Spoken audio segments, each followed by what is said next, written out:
सांगताल आज तुम्ही शेतकरी संघटनेमधून राजू शेट्टी साहेबांचा आदेश मानून आज मान खटाव 258 मतदारसंघासाठी अर्ज दाखल करताय? स्वाभिमानी शेतकरी संघटना शेतकऱ्यांसाठी महाराष्ट्रभर राबणारी कष्ट करणारी शेतकऱ्यांची चळवळ आहे. राजू शेट्टींनी समाजासाठी शेतकऱ्यांची चळवळ उभी केलेली आहे आणि आम्हाला वाटतं की खटाव मानमध्ये शेतकऱ्यांना वाली कुणी राहिलेला नाही. आत्ता सध्या जे काय राजकारण चाललेलं आहे ते सगळं पाहता स्वार्थासाठी चाललेलं आहे. म्हणून खटाव आणि मानचा स्वाभिमान जपण्यासाठी, शेतकऱ्यांचा, कष्टकऱ्यांचा, दीनदुबळ्यांचा, लोकांचा स्वाभिमान जपण्यासाठी स्वाभिमानी शेतकरी संघटनेच्या स्वाभिमानी पक्षामार्फत आम्ही ही उमेदवारी दाखल करत आहोत आणि 100% खटाव मानमध्ये यंदा परिवर्तन केल्याशिवाय आम्ही गप्प बसणार नाही. कारण गावागावातून आम्हाला मदतीचा ओघ आहे. अनेक लोकांनी लोकवर्गणीतून आम्हाला लोकाश्रय दिलेला आहे आणि लोकवर्गणीमधूनच आम्ही ही निवडणूक लढवतोय. एक वोट एक नोट या तत्वावर ही निवडणूक होते. राजू शेट्टी नंतर शिरोळमध्ये जी क्रांती झाली, हातकणंगलेमध्ये जी क्रांती झाली, ती तशीच प्रकारची क्रांती यंदा आम्ही खटावमानमध्ये केल्याशिवाय राहणार नाही. राज्यात परिवर्तन महाशक्ती आहे. तुम्ही तिसऱ्या आघाडीत तिघ एकत्र आहात, तरी पण तुम्ही मानखटाव मतदारसंघातून अर्ज दाखल करताय.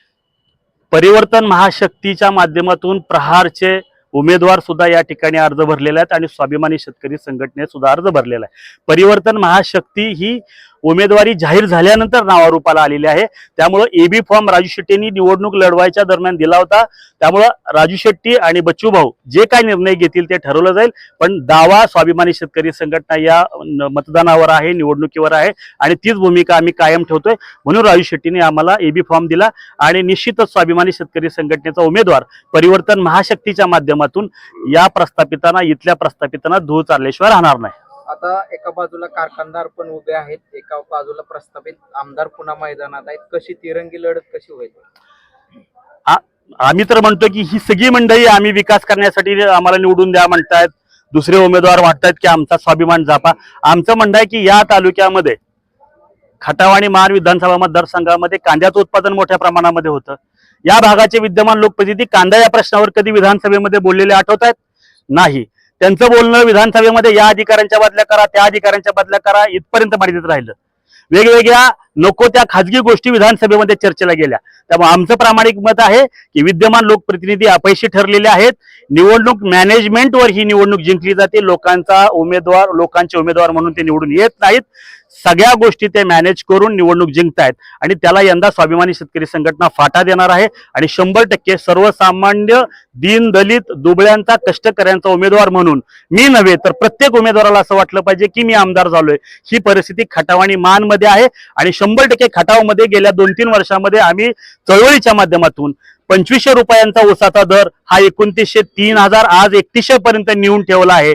पाण्याचे प्रश्न आम्ही हाताळलेत. अगदी इथल्या प्रशासनाला, लोकप्रतिनिधींना आम्ही रस्त्यावर आणलंय जेणेकरून इथल्या लोकांना न्याय देण्याचा प्रयत्न आम्ही केला आणि तो यशस्वी झाला. म्हणूनच राजू शेट्टीने आमच्या पाठीवर थाप टाकली आणि इतकं सगळं लोकांचा प्रतिसाद पाहता ही गर्दी काय अगदी पैसे देऊन आणलेली नाही तर स्वयंस्फूर्तीनं आपापल्या खर्चानं घरची मीठ भाकरी बांधून आलेली लोक आहेत आणि स्वखर्चाने आलेत. म्हणून एक वोट एक नोट नंतर, शिरोळ नंतर, हातकणंगलेनंतर या ठिकाणी हा नारा चालणार आहे आणि आम्ही 100% यशस्वी, त्यात कुठलाही बदल होणार नाही. महाविकास आघाडीनं तुमचा खटावला सन्मान दिलाय असं कळतंय आम्हाला. प्रभाकर घारगेंना महाविकास आघाडीची उमेदवारी दिली, तर तुम्ही त्यांच्या विरोधात टक्कर द्याल का? लोकशाहीचा उत्सव आहे. तुम्ही अर्ज भरू शकता, पत्रकार अर्ज भरू शकतात. स्वाभिमानी शेतकरी संघटनेचा मी कार्यकर्ता आहे. मला नेत्यांनी आदेश दिलाय की सर्वसामान्य उमेदवार म्हणून खटाव आणि मान मधल्या गोरगरीब जनतेचा उमेदवार म्हणून तुम्हाला निवडणुकीच्या रिंगणात उतरायचं आहे. मी समोर किती दिग्गज आहेत, किती लहान आहेत, ते त्या ठिकाणी मोठे आहेत. त्यांनीही समाजकारणामध्ये बरेच काळ वाया घालवलेला आहे, खर्च घातलेला आहे. आम्हाला आमची लढाई त्यांच्याशी नाहीयेच. आमची लढाई त्यांच्याशीच नाहीये. सर्वसामान्य उमेदवार म्हणून सर्वसामान्य दीन दलित कष्टकरी शेतकरी शेतमजूर यांचा प्रतिनिधी म्हणून मी सभागृहात जाणार आहे. ज्यावेळेस औंधच्या पाणी प्रश्नासाठी वडूजला एक तुम्ही आंदोलन केलं, आमरण उपोषण देखील केलं, त्यावेळेस येथील लोकप्रतिनिधींनी तुमच्यावर आरोप केला की तुम्ही कुणाच्या सांगण्यावरून आंदोलन करता लोधवडेकरांच्या. त्यांना काय सांगताल? आज तुम्ही प्रत्यक्ष त्यांच्या विरोधात थेट निवडणूक लढवताय. आरोप तोंड आहे त्यामुळे आरोप करणं सहज शक्य आहे. औंधाचा प्रश्न अनेक वेळा लोंबकळत पडला. 2012 पासून हा प्रश्न लोंबकळतोय. विद्यमान लोकप्रतिनिधी मी खूप विकास केला ह्या जर गप्पा मारत असतील तर औंधचा पाणी प्रश्न हा अजेंड्यावर नव्हता का? आणि तो प्रश्न स्वाभिमानी शेतकरी संघटनेसह इतर सगळ्या लोकांना, गावागावातल्या लोकांना घेऊन हा चर्चेला घेतला.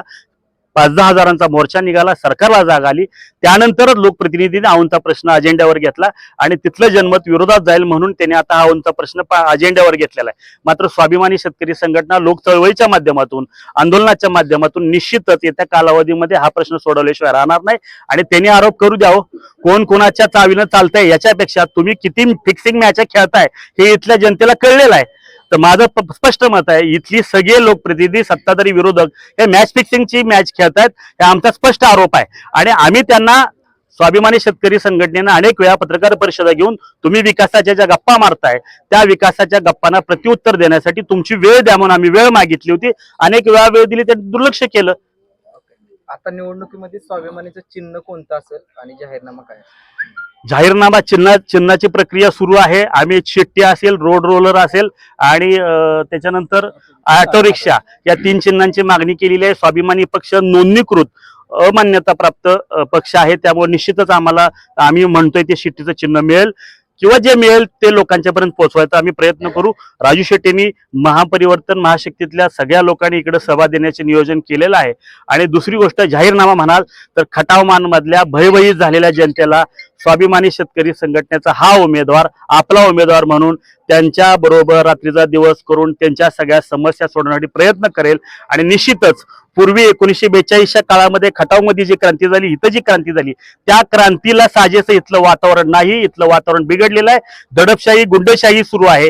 त्यामधून खटाव आणि मानला मुक्त करायचा प्रयत्न करू, हे प्राथमिक अजेंडा आहे. विकासाच्या गप्पा गेले 15 वर्ष मारतात, प्रत्येक निवडणूक विकासाच्या गप्पावर गेली जाते. अजून 2-4 प्रश्न ठेवून 2-4 निवडणुका लढवण्याचा त्यांचा हेतू असो. मात्र आम्ही या निवडणुका 100% खटाव आणि मान मधून गुंडगिरी संपवल्याशिवाय राहणार नाही. घोषणा देतात. स्वाभिमानी शेतकरी संघटनेचा एकच गट्टी